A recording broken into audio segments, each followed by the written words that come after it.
The Lion, the Witch, and the Wardrobe by C.S. Lewis. Chapter 1. Lucy looks into a wardrobe. Once there were 4 children whose names were Peter, Susan, Edmund, and Lucy. This story is about something that happened to them when they were sent away from London during the war because of the air raids. They were sent to the house of an old professor who lived in the heart of the country, 10 miles from the nearest railway station and 2 miles from the nearest post office. He had no wife, and he lived in a very large house with a housekeeper called Mrs. Macready and 3 servants. Their names were Ivy, Margaret, and Betty, but they do not come into the story much. He himself was a very old man with shaggy white hair, which grew over most of his face as well as on his head, and they liked him almost at once. But on the first evening when he came out to meet them at the front door, he was so odd-looking that Lucy, who was the youngest, was a little afraid of him, and Edmund, who was the next youngest, wanted to laugh and had to keep on pretending he was blowing his nose to hide it. As soon as they had said goodnight to the professor and gone upstairs on the first night, the boys came into the girls' room and they all talked it over. "We've fallen on our feet and no mistake," said Peter. "This is going to be perfectly splendid. That old chap will let us do anything we like." "I think he's an old dear," said Susan. "Oh, come off it," said Edmund, who was tired and pretending not to be tired, which always made him bad-tempered. "Don't go on talking like that." "Like what?" said Susan. "And anyway, it's time you were in bed." "Trying to talk like Mother," said Edmund. "And who are you to say when I'm to go to bed?" "Go to bed yourself." "Hadn't we all better go to bed?" said Lucy. "There's sure to be a row if we're heard talking here." "No, there won't," said Peter. "I tell you, this is the sort of house where no one's going to mind what we do. Anyway, they won't hear us. It's about 10 minutes' walk from here down to that dining room, and any amount of stairs and passages in between." "What's that noise?" said Lucy suddenly. It was a far larger house than she had ever been in before, and the thought of all those long passages and rows of doors leading into empty rooms was beginning to make her feel a little creepy. "It's only a bird, silly," said Edmund. "It's an owl," said Peter. "This is going to be a wonderful place for birds. I shall go to bed now. I say, let's go and explore tomorrow. You might find anything in a place like this. Did you see those mountains as we came along? And the woods? There might be eagles. There might be stags. There'll be hawks." "Badgers," said Lucy. "Foxes," said Edmund. "Rabbits," said Susan. But when next morning came, there was a steady rain falling, so thick that when you looked out of the window, you could see neither the mountains nor the woods, nor even the stream in the garden. "Of course it would be raining," said Edmund. They had just finished their breakfast with the professor, and were upstairs in the room he had set apart for them, a long, low room with 2 windows looking out in one direction and 2 in another. "Do stop grumbling, Ed," said Susan. 10 to 1 it'll clear up in an hour or so, and in the meantime, we're pretty well off. There's a wireless and lots of books." "Not for me," said Peter. "I'm going to explore in the house." Everyone agreed to this, and that was how the adventures began. It was the sort of house that you never seem to come to the end of, and it was full of unexpected places. The first few doors they tried led only into spare bedrooms, as everyone had expected that they would. But soon they came to a very long room full of pictures, and there they found a suit of armor. And after that was a room all hung with green, with a harp in one corner. And then came 3 steps down and 5 steps up, and then a kind of little upstairs hall, and a door that led out onto a balcony, and then a whole series of rooms that led into each other and were lined with books, most of them very old books, and some bigger than a Bible in a church. And shortly after that, they looked into a room that was quite empty, except for one big wardrobe, the sort that has a looking glass in the door. There was nothing else in the room at all, except a dead blue bottle on the windowsill. "Nothing there," said Peter, and they all trooped out again, all except Lucy. She stayed behind because she thought it would be worthwhile trying the door of the wardrobe, even though she felt almost sure that it would be locked. To her surprise, it opened quite easily, and 2 mothballs dropped out. Looking into the inside, she saw several coats hanging up, mostly long fur coats. There was nothing Lucy liked so much as the smell and feel of fur. She immediately stepped into the wardrobe and got in among the coats and rubbed her face against them, leaving the door open, of course, because she knew that it is very foolish to shut oneself into any wardrobe.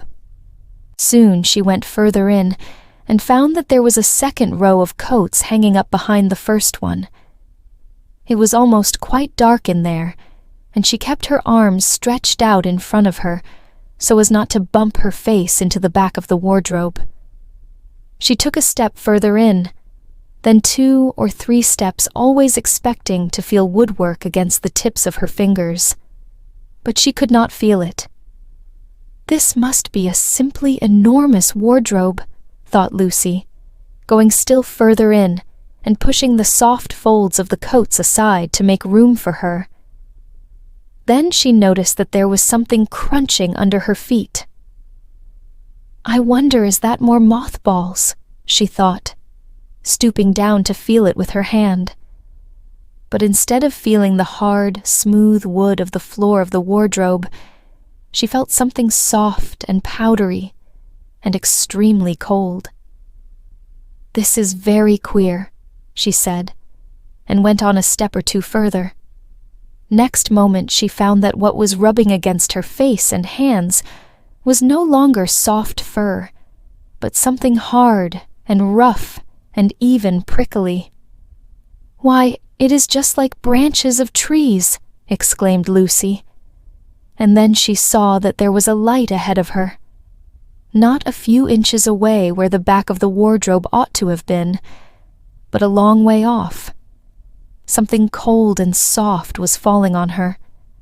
A moment later she found that she was standing in the middle of a wood at night-time, with snow under her feet and snowflakes falling through the air.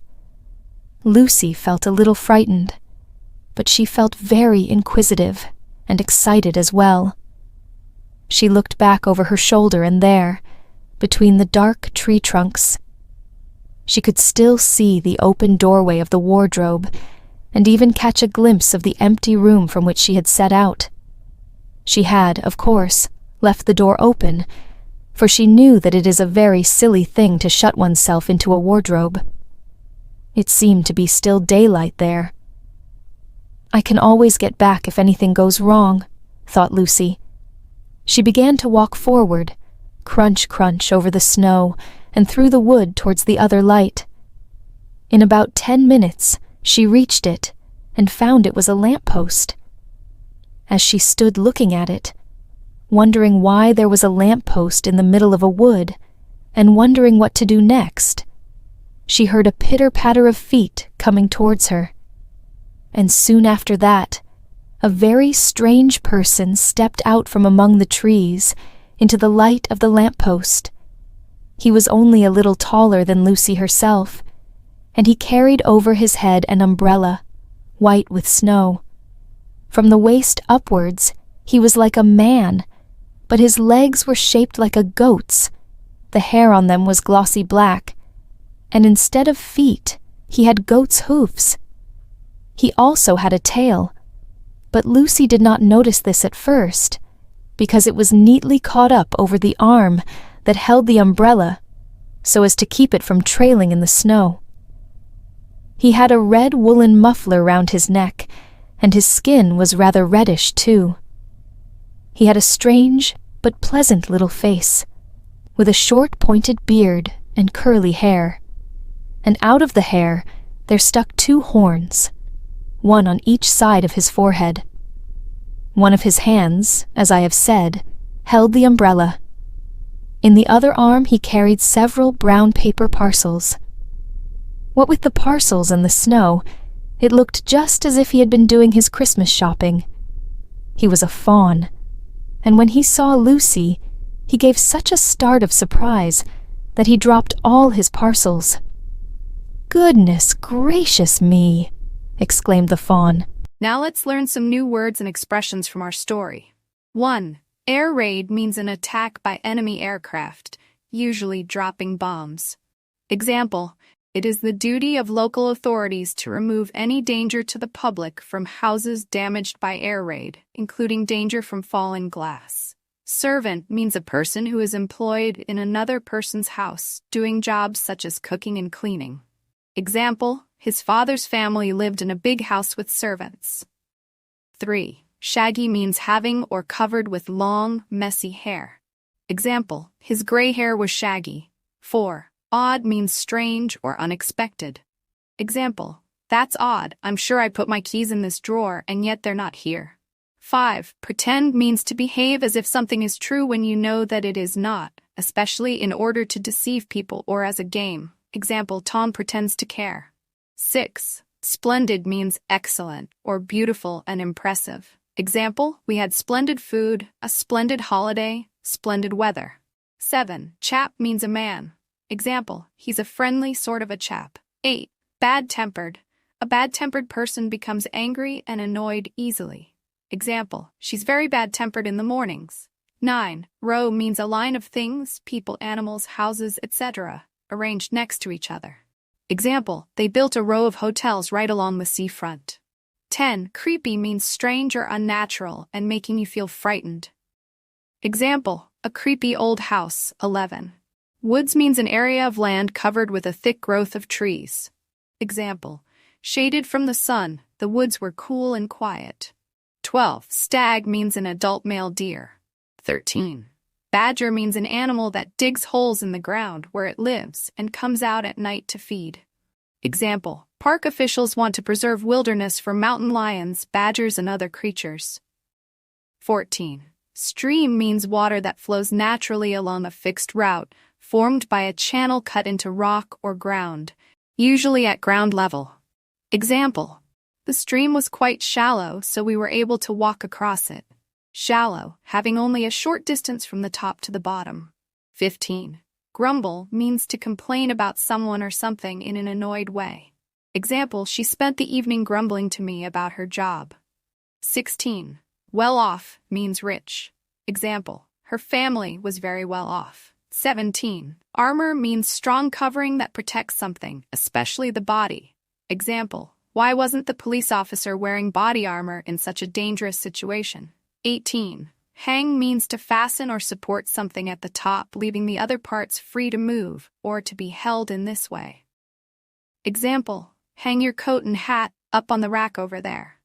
19. Windowsill means a shelf below a window, either inside or outside a building. Example, he has a few plants in pots on the windowsill. 20. Troop means to walk somewhere in a large group. Example, none of us knew what to expect as we trooped into her office. 21. Mothball means a small, white ball containing a chemical with a strong smell that keeps moths away from clothes. Example, I've inherited a vintage fur coat, but it smells like mothballs. 22. Rub means to press or be pressed against something with a circular or up and down repeated movement. Example, Alice rubbed the blackboard clean for the teacher. 23. Bump means to hit something with force. Example, I bumped my head as I was getting into the car. 24. Woodwork means the wooden parts of a building, especially a house. Idioms, come, crawl out of the woodwork, to appear after having been hidden or not active for a long time. Example, after you've been in a relationship for a while, all sorts of little secrets start to come out of the woodwork. 25. Enormous means extremely large. I was absolutely enormous when I was pregnant. 26. Crunch means to crush hard food loudly between the teeth, or to make a sound as if something is being crushed or broken. Example, she was crunching noisily on an apple. 27. Stoop means to bend the top half of the body forward and down. Example, the doorway was so low that we had to stoop to go through it. 28. Powdery means like powder. Example, the snow was fresh and powdery. 29. Queer means having or relating to a gender identity or a sexuality that does not fit society's traditional ideas about gender or sexuality. Strange, unusual, or not expected. Example, what a queer thing to say. 30. Rough means not even or smooth, often because of being in bad condition. Example, it was a rough mountain road, full of stones and huge holes. 31. Prickly means unfriendly and easily offended or annoyed, complicated and difficult to deal with. Example, a prickly issue, situation 32. Exclaim means to say or shout something suddenly because of surprise, fear, pleasure, etc. Example, you can't that, she suddenly exclaimed. 33. Branch means one of the parts of a tree that grows out from the main trunk and has leaves, flowers, or fruit on it. Example, the fruit on the lower branches was protected from the sun. 2. A part of a river or road that leaves the main part. Example, this branch of the river eventually empties into the Atlantic. 34. Inquisitive means wanting to discover as much as you can about things, sometimes in a way that annoys people. Example, she could see inquisitive faces looking out from the windows next door. 35. Trunk means the thick main stem of a tree from which its branches grow. 36. Glimpse means to see something or someone for a very short time or only partly. 37. Lamppost means a tall post with a light at the side of roads and in other public places. 38. Pitter-patter means a series of quick, light knocking sounds. Verb, to make a series of quick, light knocking sounds. Example, I heard the pitter-patter of tiny feet. The rain pitter-pattered on the roof. 39. Glossy means smooth and shiny. Example, she has wonderfully glossy hair. 40. Hoof means the hard part on the bottom of the feet of animals such as horses, sheep, and deer. 41. Trail means a path through a countryside, mountain, or forest area, often made or used for a particular purpose. 42. Muffler means a part of a vehicle that reduces noise from the engine. 43. Reddish means slightly red in color. Example, Nikki's got reddish blonde hair. 44. Beard means hair that grows on the chin and lower part of a person's face. Example, he shaved off his beard but kept his mustache. 45. Horn means a hard, pointed, often curved part that grows from the head of some animals. Example, the handle of the knife was made of horn, perhaps elk or deer. 46. Parcel means an object or collection of objects wrapped in paper, especially so that it can be sent by post. Example, the parcel was clearly labeled fragile. 47. Faun means an imaginary creature that is like a small man with a goat's back legs, a tail, ears, and horns. Gracious means pleasant, kind, and polite. Example, you're a gracious host. Good job today. Keep up the amazing effort. Every lesson takes you one step closer to mastering English. Don't forget to like, share, and subscribe for more fun and useful English lessons.